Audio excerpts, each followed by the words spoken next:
everybody. Missy, Jen, and I are just enjoying a glorious late afternoon here. April's almost over. Our dreaded month of April. It's been a crazy month, hasn't it? It's lived up to its billing. You know, guys, Missy, Jen, and I, having lived the male side, and certainly Missy, Jen, to a greater extent than I have the female side of the gender equation. We know a thing or two about alpha males, too. And we were talking and discussing the other day, and we thought we would just share with you guys our ideas that we kind of bandied about what a real alpha male is.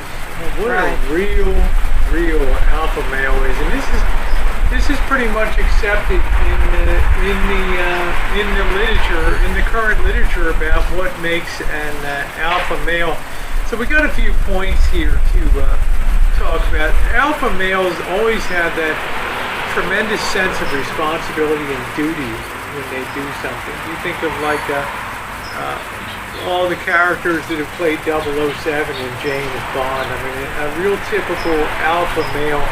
They have that strong sense that if they don't accomplish something and complete the mission, then they kind of let people down. So would you agree, Missy Jen? They have that strong sense of responsibility and duty. They can pull people together, and they also have a tendency to want to protect others because they feel so certain in their role as an alpha male. They're not going to be challenged, so therefore they can afford to give back some of that, what we call slack, or that ability to just let people get off the reservation a little bit without beating the chest and thumping the chest. Would you kind of agree with that? Yes. So that's number one. They have that sense of responsibility and duty, and they typically care for, aid, and protect other people. Okay, so that's number one. An alpha male is not in the genes. We know that. It's not a genetic thing. We know that to be a fact. When I was doing a little reading on what constitutes an alpha male, probably a lot before some of your guys' time, but Omar Bradley was what they called the GI's general in World War II. He was very unassuming man, and he rose from the rank of second lieutenant, and he went all the way up to general of the army, which was superior to Dwight D. Eisenhower at that time.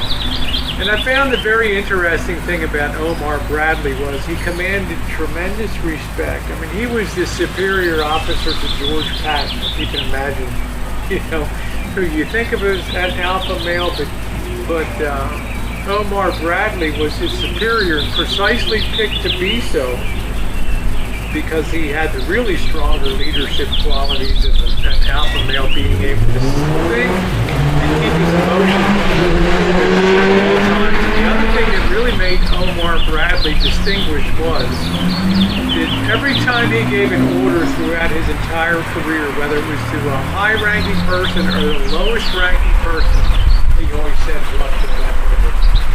Please. He always had the word please in every order that he issued because he felt so sure about his own stature and his own station in life that he never felt like he had to go through a demonstrative lesson to people that I am the alpha male. Alpha males respect women too, to an incredible extent. Absolutely respect women. They don't degrade them. They have confidence enough in themselves as a man to let women reach their full potential in life. You know what I mean? And yet they're also they're at the same time able to give women that comfort that, at least on a physical level, when you're with me, protected. You got nothing to worry about. Nothing to worry about. Absolutely. That's what I mean. They revel in that role of being in a protective role for women. And the last thing that they would ever do is degrade women and declare themselves an alpha male. Alpha males have multiple skill sets. Yes. Since it's not in the genes, alpha males have to rise to their station by being doers, and proving that they can carry the mail and get the job done. They have that security that comes from knowing that in any situation They can handle the situation by knowing what to do. Yep. And therefore they have that confidence that they exude out of them. And it gives everybody else associated with them hope for the future, that things will be okay because I'm associated with you. I'm vesting in your leadership and your alpha maleism there to do that.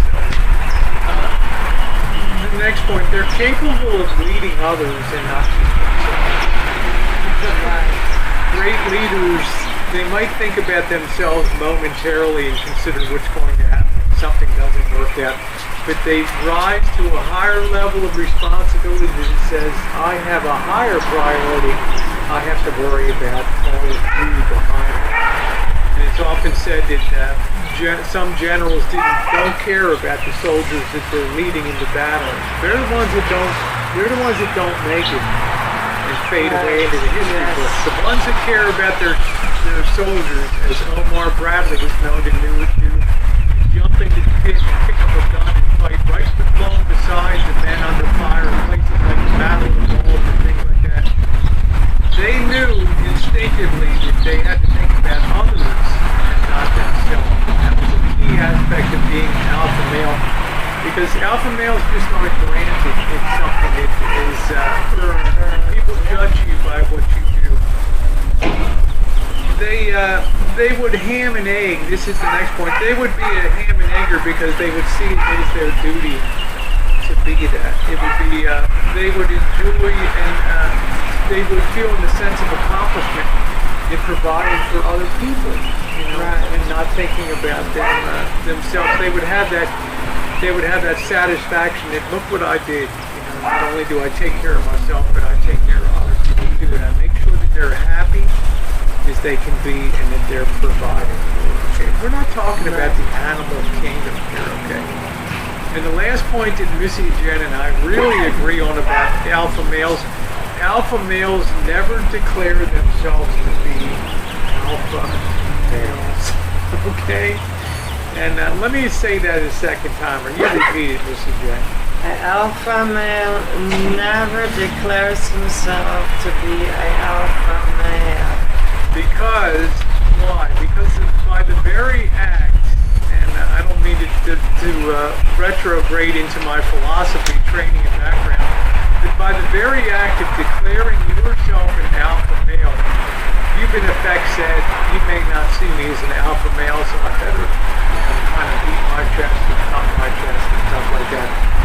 Alpha males never declare themselves to be alpha males. Well, that's our little takeaway of our tutorial today for Alpha Males 101. Missy, Jen, and I, having lived both sides of the equation, we've certainly known people in our own lives who were alpha males par excellence. They might yell at you sometimes. They might spook the hell out of you. But at the end of the day, you want to go out and have a drink with them, and you feel like you have a sense of accomplishment. That you were on the A team. They're sure as hell. They're sure as hell not people that beat their chest and declare themselves to be alpha males. All right, everybody. Thanks for listening. School's out of session. The teacher, Missy Jan's, going to be serving refreshments in the back here. See you all there. We're going to have a quiz on this tomorrow. Make sure you do your study. Okay. Thanks for watching, everybody.